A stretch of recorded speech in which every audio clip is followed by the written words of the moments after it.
You're listening to the Stephen A. Smith Show podcast. Time for Straight Talk, brought to you by Straight Talk Wireless. Best phones, best networks. No contracts. Lots of stuff to get into today. What a performance last night by LeBron James. What a shot by LeBron James. What a block by LeBron James. And even that is secondary to what we witnessed from Russell Westbrook last night and the Oklahoma City Thunder. Here's all you need to know, ladies and gentlemen. Here's all you need to know.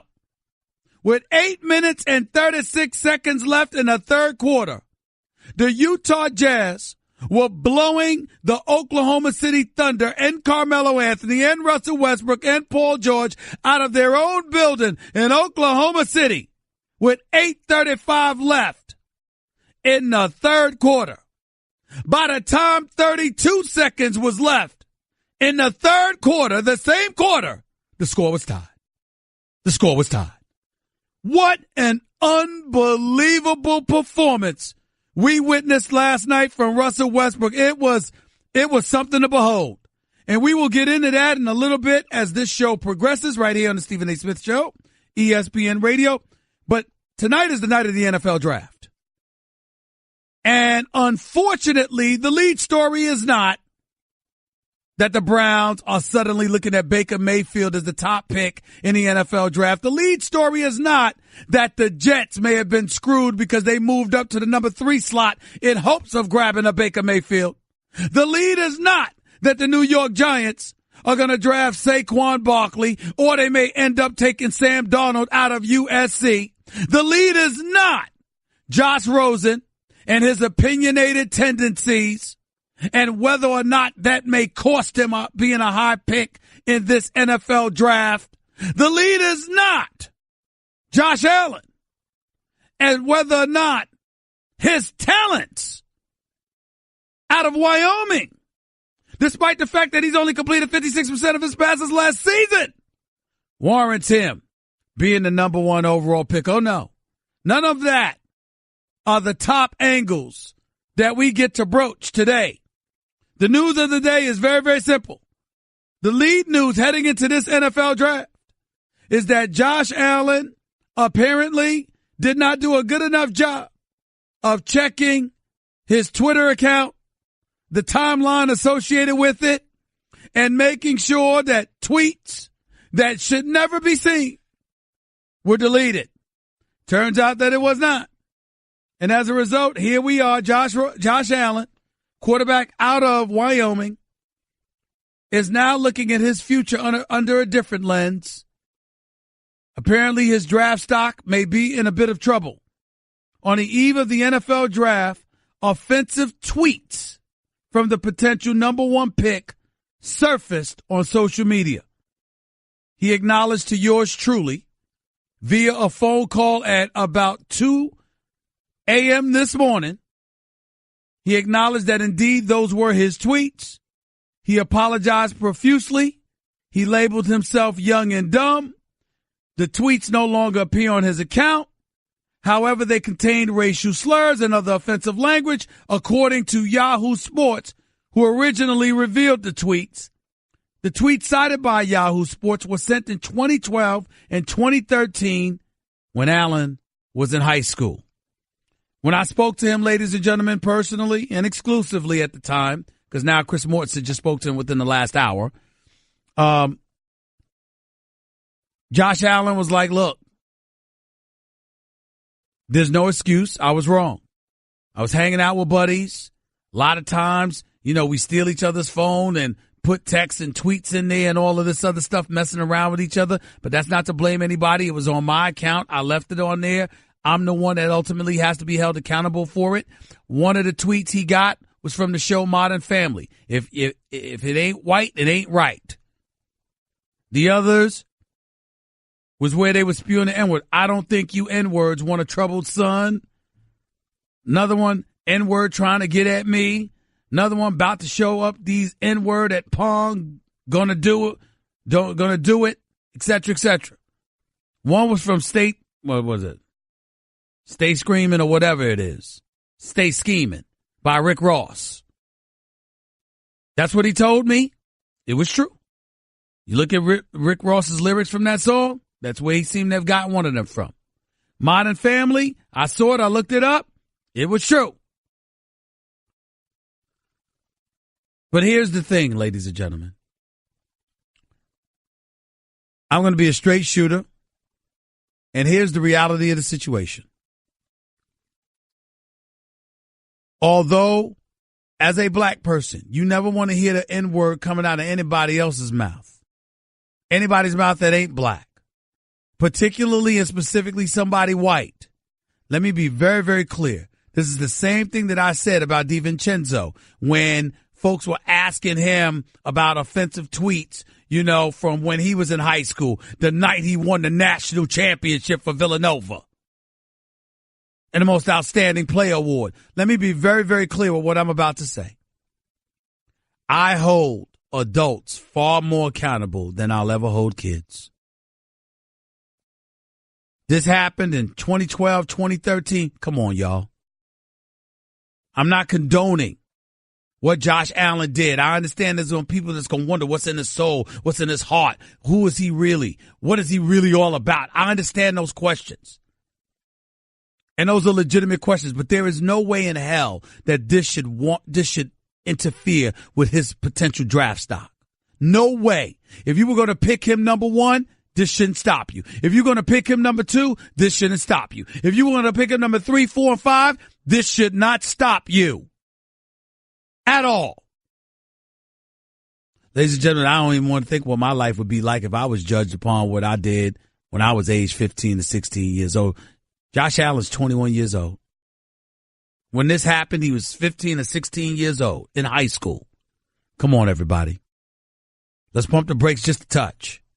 Let's pump the brakes just a touch. Now, actions might be different. You assault somebody, rape somebody, murder somebody. That's different. That's harm to another human being. Regardless of your age, you got to pay the piper. But when the issue is just a poor use of words, I can't sit here with a straight face and try to hold a 15 to 16-year-old accountable. I can't do that. And I'm not going to. I'm not absolving Josh Allen from making those mistakes. I appreciate the fact that he acknowledged that he was young and dumb and immature and that he owned up to his mistake. I appreciate that. I was on the phone with him for about 20 to 30 minutes. He was incredibly contrite and apologetic, and he didn't make any excuses. He said, Mr. Smith, it was me. I was stupid. I messed up bad. He said, I even went on, the timeline. I asked him whether or not he told NFL teams about this. He said, no, I just tried to check my account and see to make sure it wasn't there. He said, and I didn't see anything. So I thought nothing of it and I moved on. Now, some people might look at that and they say, that's a form of guilt. You're trying to hide it. My point is, what are you supposed to do the night of the draft? What are you supposed to do in the immediate aftermath of Colin Kaepernick and the protest and the racial divide that it has caused within our nation and within the confines of professional football in the NFL? What are you supposed to do? Just stand up, admit it, and voluntarily, hey, y'all, look what I did. What are you supposed to do? We got to put stuff in its proper perspective and recognize the fact that, guess what? He shouldn't have done it. There is no doubt about that. But if he was fearful of the potential ramifications, how can we possibly hold him accountable for that? Is that not real? Is that not legitimate? The NFL uses every excuse under the sun to try and minimize you and your impact. They want an excuse to sit up there and label you and stain you. Because it's a mechanism of control that can ultimately be used and exercised against you to keep you under wraps. Not to mention cost you money. What is he supposed to do? I am not going to be a person, me personally. I'm not going to sit here and hold a 15 or a 16-year-old accountable to that degree. Am I going to acknowledge they're wrong? You're damn right. And like I told Josh Allen, damn it, don't thank me. Make sure it better not happen again. You bigger now. You older now. You wiser now. Make sure you don't repeat it. But it's very, very difficult for me. And I'm going to say this. And I can't believe I'm saying it, but damn it, it's the truth and I'm going to do it. When you're a kid, growing up in this day and age, in this culture, particularly if you're a hip-hop fan, which many, many, many white kids are, and they don't just love Eminem. Remember, Eminem became a hip-hop artist because he was a fan. And this particular black brother that you're listening to, I'm one of Eminem's biggest fans. I think he's sensational. But when we live in an age where hip-hop and some of the lyrics emanating from it is not only condoned, but damn near encouraged. And that's the generation that these kids are coming up in. Should they be alerted that if you're not black, it ain't all right? Yes. Should they be alerted that black folks don't want to hear there's a difference between the N word that ends with the ER and the N word that ends with the A? We don't give a damn about that. Not initially. When we reflect upon it, think about it hours or days or weeks later, we might give you some kind of a pass, but in the moment, it ain't going to go down like that. Is it a double standard? In terms of white use of the word and black use of the word, you're damn right. Because we're not the group of people. We're not the ethnic group. We're not the demographic that made it iniquity. It's so iniquitous. So vicious. We didn't do that. There was another culture of people that made that word so heinous and so vile in the American vernacular. That wasn't us. So if you're radio, your television or whatever, of course you're right to say there should be no use of the word. And to be quite honest with you, when you see the residual impact that it's had on our community and our society, we should refrain from using the word. When I'm off the air, have I used it on occasion? Yes, I have. Nothing compared to what I used to, because I used to use it a lot. I'm not going to be phony and disingenuous with you. This is Stephen A. Smith Show. We all family here. I'm not going to do that to you. But have I curtailed it and diminished its use significantly? Yes. Have I completely eradicated it from my vernacular? No, because it's hard to help, because I was saying it for the better part of 50 years of my life. So whereas before I used to say it like 50% of the time, now it's more like 5. But does it still slip out my mouth from time to time? Yes. And having said that, if a white person said it to me, it would be a problem. You don't get to do that. It's not the same. And I'm not going to take time, nor do most black folks that I know, are they going to take time to sit up there and decipher whether you truly, truly mean it in a harmful way, in an iniquitous way or not. They're not going to do that. Chances are they're going to be incredibly offended. Period.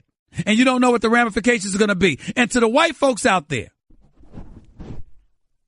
who think for 1 second that it is okay, I'm talking about adults now, for that think that it's okay, I have one suggestion for you and I'll shut the hell up. Go in the hood and say it. Go around a bunch of black people in the hood and say it. Go ahead.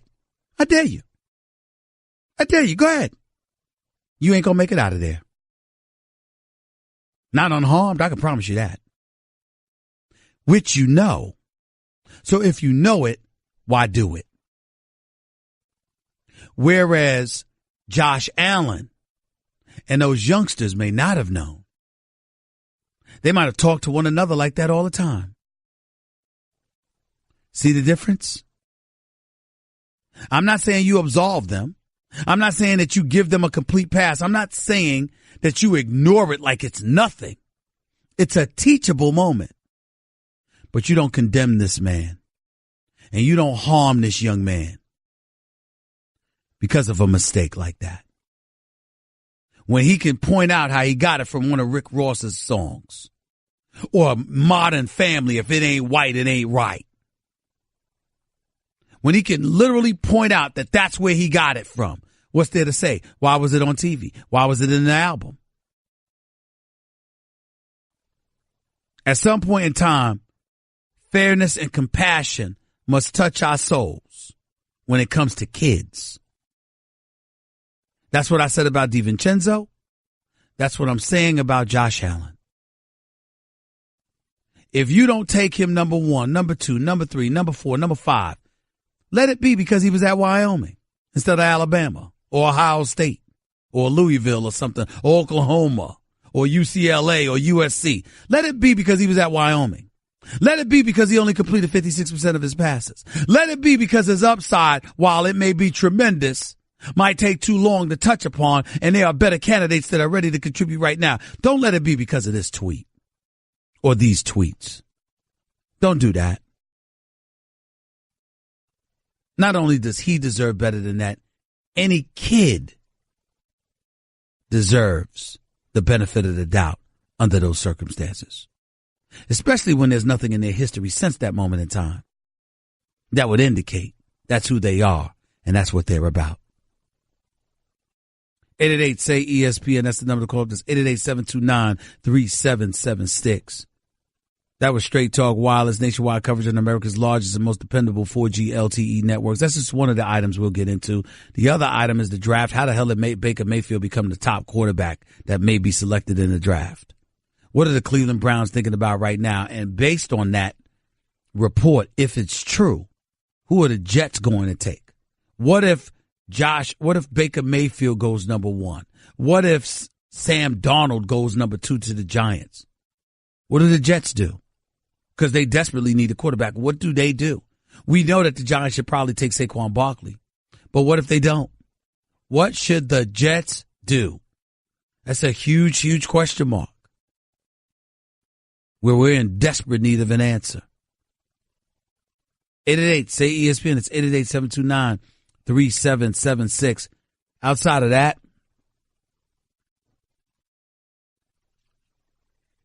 LeBron James. I just don't know what else to say. Ladies and gentlemen, we're going to miss him when he's gone. We really, truly are.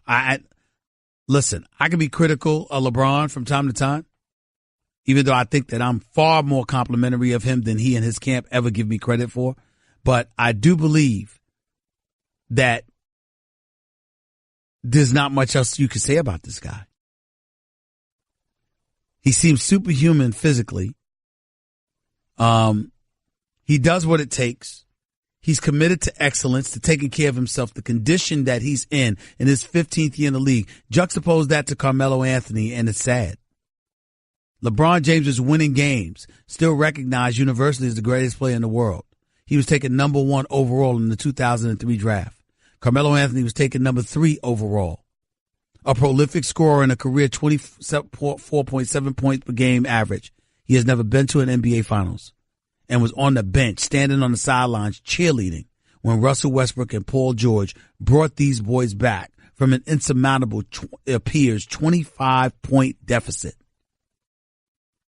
8 minutes and 35 seconds left. And within 32 seconds left, the score was tied after they were down 25 with 8:35. I have never seen a comeback like that.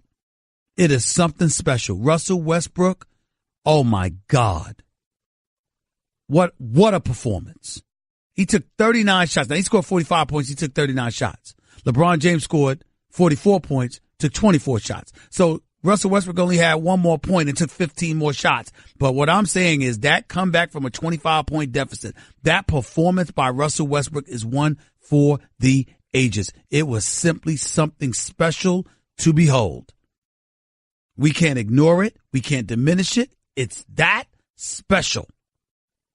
And as a result, I think Steve Smith on NBA TV said it best.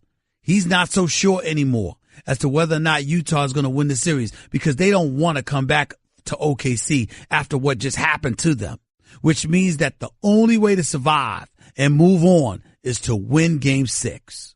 win Game 6 in Utah. And that is no guarantee. I just really don't know what to say. It was just something special to watch, y'all. It was really, really, really something special. Craving even more of Stephen A? Him of all people! For around-the-clock access to the man? I'm Stephen A! You can follow him on Twitter and Instagram at Stephen A. Smith and on Facebook at Stephen A. Welcome back to the Stephen A. Smith Show right here on ESPN Radio. Let's get right to the phones at 888-729-3776. It's 888-SAY-ESPN. Let's go to Ethan in Rochester. You're live with Stephen A. Talk to me. Hi, Stephen A. Thank you for the opportunity to talk to you today. Regarding the draft tonight, depending on who you listen to, everybody disagrees who should be the top pick, who should be second, who's the best player. I mean, the one thing that everybody does agree on, though, is that quarterbacks are pretty much a crapshoot. You never know if that guy's going to be a bust. He's going to be Peyton Manning or Jamarcus Russell. You have no idea. But the one thing everybody does seem to agree on is you take the best player available at number one, and that best player available is Saquon Barkley. So explain to me why the Browns should not take Barkley and let everybody else sort out which quarterback they want to take. I'm not about to tell you that you're wrong in your thinking, especially because it's the Browns. If it was somebody else, it would be different because you're the Browns, you have the number one overall pick, but plus the fourth overall pick. You should take the best player. Now, what I would say to you, Ethan, is that you have to remember that the Cleveland Browns have a history of messing up on quarterbacks. They picked Tim Couch instead of Donovan McNabb. They passed up on Aaron Rodgers. They passed up on Drew Brees, okay? They passed up on Big Ben Roethlisberger. And then they missed out on Carson Wentz and Deshaun Watson. And so when you look at it from that perspective, they have such a horrid history in terms of missing out on quarterbacks that, you know something? There's no escaping that. So this is what the reality is. They are pressed more than any other team to make sure they have a quarterback, and that's what we're dealing with here. But there is one thing that is different with the Browns, and that is that they have a starter now that they're going with this year so that they are not immediately pressed to put a rookie in. Answer this. If but Tyrod Taylor's not that dude. Come on now. League and the 26th ranked defense can make the playoffs, why can't Tyrod Taylor, Saquon Barkley, Josh Gordon, and the 14th ranked defense make the playoffs, and then you're grooming a quarterback? I think the Browns would be silly not to take Barkley. Because when I'm thinking about grooming, it's like Tyrod Taylor. Look, he lost his job. That dude Peterman, if he wasn't so god-awful in his one start in L.A. when he threw about 5 interceptions in 3 minutes, Tyrod Taylor would have never got his job back. So when I look at it from that perspective, I'm of the mindset that you got to get yourself the best quarterback. The only excuse for me that the Browns have for passing up a quarterback, Ethan, on the very first overall pick is if they see no difference between the top 4 picks. Josh Allen, Baker Mayfield, Josh Rosen, and Sam Darnold. If you see no difference, because you have the number 4 overall pick, you're going to get one of them. But if there's a guy that stands head and shoulders above the rest in your mind, you have absolutely got to take a quarterback with that position. Ethan, I got to go. I'm going to give you the last word. Go ahead real quick. Agrees on those 4. What difference does it make? Excuse me? If nobody can agree on which of those 4, that's what I'm saying. I agree with that. Right, that's so my point. Take one. Well, that's what I'm saying, Ethan. Why are you arguing with me? I'm agreeing with you. That's exactly what I'm saying. If you see no difference between the 4, but if there is a difference, you got to take the one where the difference lies. Appreciate the call, buddy. Thank you so much. Andre in Texas, you're live with Stephen A. Talk to me. What's up, Stephen A? How you doing today? I'm good. Talk to me, bro. All right, here's what I want to talk about. Josh Allen real quick. I know you're saying to forgive him and all of that. I can't disagree with you. But here's my problem with the whole situation. He had all these media things set up today. He was supposed to come on your show. If you really want to show that you're contrite and you're apologetic, come on the show, show your face, and make your apology like that. Can I stop you? Can I stop you, Dre? Because I want you to think about this for a real second here, okay? Okay? You listening, Dre? Now, this is me and you. Now, this is me and you talking, all right? Dre, your point's valid. We can't dispute that. Here's the problem. This ain't a brother that had interviews scheduled today. This is a brother that had interviews scheduled the day of the draft. One word, one false word, one false look on his face, one false movement with his body language or anything can cost him. He's 21 years of age. He's got an agent. He's got a lawyer. He's got a marketing team advising him against that. Dre, what he's supposed to do? You're supposed to man up. If you want everybody to forgive you, you're going to be the face of a franchise. Everybody's going to be looking at you to come in and be the quarterback to lead the team. That's not what I'm asking you, Dre. Because Dre, listen to what I'm saying to you. My brother, you're not being fair. And here's why I'm saying. He could do that tomorrow. So if you want him to do it tonight, it's before he gets drafted. If Dre, if you made a mistake, right, but you think the slightest thing could end up costing you millions, and everybody around you is advising you to stand pat and chill, whether it's for 24, 48 hours or the weekend, come on, Dre, you can't sit up there and look at a 21-year-old and say, you know what, man up. Come on, Dre. Well, okay, so what's he going to do when he gets in the league then? Well, once he gets in the league, you ain't going anywhere. But the fact of the matter is that you got to worry about your money now. Once you sign on the dotted line, whatever you do doesn't compromise your dollars. So then all of a sudden, then you can just do what you got to do. But right now, no matter how right you may be, no matter how righteous you might be, you're going to sit up there and be calculating. We make those decisions every day as grown men. How we going to fault him for doing it as a 21-year-old? I'm not faulting him. All I'm trying to say is that he called you to make that apology. Which, okay, that's fine. But to get ahead of this, just show it. I mean, this seems, you really think this is going to hurt his draft status seriously? I mean, if they really want Dre, if it was anybody but the NFL, I would say no. But the NFL, Dre, you never know. Warren Sapp slipped, bro. Warren slaps. I mean, you see some of the players that have been picked ahead of folks when you, I mean, just think about it. They passed up on Aaron Rodgers because of attitude issues. Come on, bro. Come on, Dre, you know that. You're right about that. That's all I'm saying. That's all I'm saying. It's the NFL, man. Listen, man, they'll call you, man, you might cost yourself millions of dollars for passing gas. That's how bad the NFL is. You just don't know. Yeah, that's true. That's my other point. I just wanted to say one more point. I watched Adam Silver on the show the other day, man, and for a league, the NBA, that's why they're growing so much. This guy has a pulse on everything that's going on in the league. You can see the joy on his face when he talks about the league. I mean, you just look at him talking and you get excited. And I mean, it's totally different than what's going on in the NFL. But that's because, Dre, it's more personable. You ingratiate yourself with your audience when you're a basketball player. You're wearing tank tops and shorts and you're close to the crowd. You're the NFL. You're wearing pads. You've got a helmet blocking your identity. You're distant from the fan base. So it's more of a challenge to ingratiate yourself with the audience now with the NFL than it is with the NBA. But Dre, I gotta go. I appreciate the call, man. Call back anytime. Elliot in New Jersey, real quick. You're live with Stephen A. What's up? What's up, Stephen A? Talk to me, man. How's it going? I woke up in a good mood today. It was a good morning. Then I look at my phone. I see all these notifications about Josh Allen and his tweet. He's gonna fall out of the top 5, the top 10. I just want to say how ridiculous that has been. Because the guy sent a tweet 6 years ago? You're not going to draft him now? Here's my problem with what you're saying, Elliot. You keep bringing up the 6 years. I go deeper than that. It's not that it was 6 years ago. It's that he was a kid. That's the issue. Forget the 6 years. He was a kid. We talk about a 14, 15-year-old kid that did what he did. We talking about him identifying with rap lyrics from Rick Ross. Right? Stop Scheming. We're talking about him picking it from Modern Family, which was a popular show on ABC. That's what we're talking about here.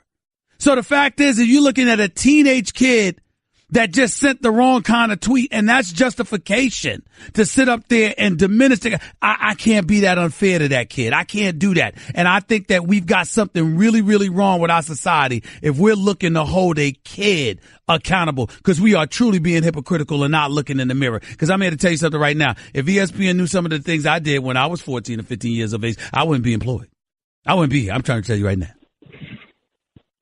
Stephen, I 100% agree with you. I don't know what this world has come to. I'm pissed off. It's stupid. It's idiotic. It's ridiculous. Everyone's got to grow up, and I'm pissed off. I'm signing off. All right, man. I appreciate it. I don't blame you. But you know what? I would say to you about it, Elliot. You're being a bit premature because there's nothing to be ticked off about if he gets drafted number 1. What if he gets drafted number 1 tonight by Cleveland? What's there to be ticked off about? Wait and see. That's what makes this draft arguably the most compelling in years. That's just a sample of what you'll hear on the Stephen A. Smith Show. Weekdays at 1 p.m. Eastern on ESPN Radio and the ESPN app.